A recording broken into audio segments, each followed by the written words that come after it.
सभापति महोदय, सामान्य प्रमुख अतिथि, विशिष्ट अतिथि वा अन्य अतिथि, आदरणीय गुरुजन, प्रिय अभिभावकजीहरू तथा यस विद्यालयका दाजुभाइ तथा दिदीबहिनीहरूमा म कक्षा 5 को उज्जवल आचार्यबाट स्वीकार्नुहोस् नमस्कार। आज म विद्यालयप्रति शिक्षक, अभिभावक र विद्यार्थीको भूमिका भन्ने महत्त्वपूर्ण विषयमा आफ्नो विचार प्रस्तुत गर्न पाउँदा अत्यन्त गर्व महसुस गरिरहेको छु। विद्यालय केवल 4 पर्खालभित्र सीमित भवन होइन, यो भविष्य निर्माण गर्ने पवित्र थलो हो। यहाँ बालबालिकाको ज्ञान, सिप, संस्कार र चरित्रको विकास हुन्छ। तर विद्यालय सफल बन्न शिक्षक, अभिभावक र विद्यार्थी यी तिनै पक्षको भूमिका समान रूपमा महत्त्वपूर्ण हुन्छ। सबैभन्दा पहिलो शिक्षकको भूमिका अत्यन्तै महान हुन्छ। शिक्षक ज्ञानका दीप हुन् जसले अन्धकारमा उज्यालो फैलाउँछन्। शिक्षकले पाठ्यपुस्तकको ज्ञान मात्र होइन, शिक्षकले जीवन जिउने कला, नैतिकता र अनुशासन पनि सिकाउनुहुन्छ। विद्यार्थीको पहिचान गरी प्रोत्साहन गर्नु, कमजोर विद्यार्थीलाई सहयोग गर्नु र सबैलाई समान व्यवहार गर्नु शिक्षकको महत्त्वपूर्ण दायित्व हो।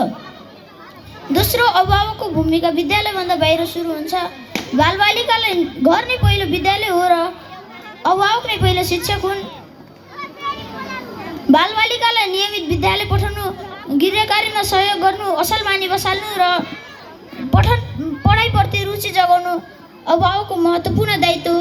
अभिभावकले शिक्षकसँग नियमित सम्पर्क राखी बालबालिकाको प्रगति बुझ्नु पनि अत्यन्त जरुरी छ।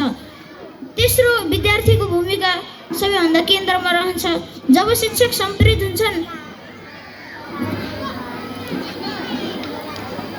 बालबालिकाले नियमित विद्यालय जाने, ध्यान दिएर पढ्ने, समयमै गृहकार्य गर्ने र शिक्षकको निर्देशन पालना गर्नुपर्छ।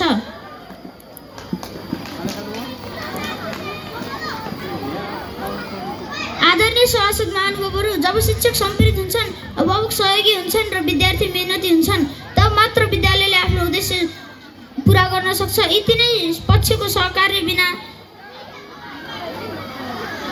गुणस्तरीय शिक्षा सम्भव हुँदैन। म अन्त्यमा भन्न चाहन्छु, शिक्षक